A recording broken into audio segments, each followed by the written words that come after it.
Setelah kasus MBG yang bikin geger, kini giliran proyek jalan yang dibongkar satu persatu. Dana yang seharusnya buat rakyat, diduga dilahap oknum pejabat rakus.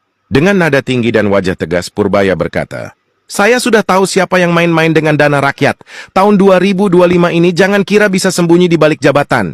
Satu persatu akan saya catat, dan tahun 2026 semuanya akan saya laporkan ke KPK." Kalimat itu langsung mengguncang publik. Komentar netizen pun membanjir. "Pak, lanjut, bongkar semua. Kami muak lihat uang rakyat digarong terus." Utang negara kita 1.300 triliun. Tapi korupsi di negeri ini nilainya lebih besar, mencapai 3.000 triliun, itu pun salah satu aja. Aneh ya, kok bisa sampai hutang padahal negara kita kaya raya? Jika korupsi bisa ditekan, negeri ini tidak perlu berutang sama sekali. Bahkan nggak perlu ada upeti bayar pajak. Kita kaya, sangat kaya.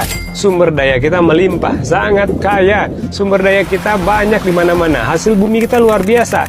Yang membuat kita miskin bukan karena kurang uang, bukan karena negara kita nggak punya sumber daya alam, tapi karena uangnya bocor.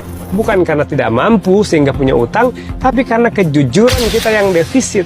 Sudah saatnya bangsa ini sadar, utang hanya bisa lunas kalau korupsi disapu tuntas.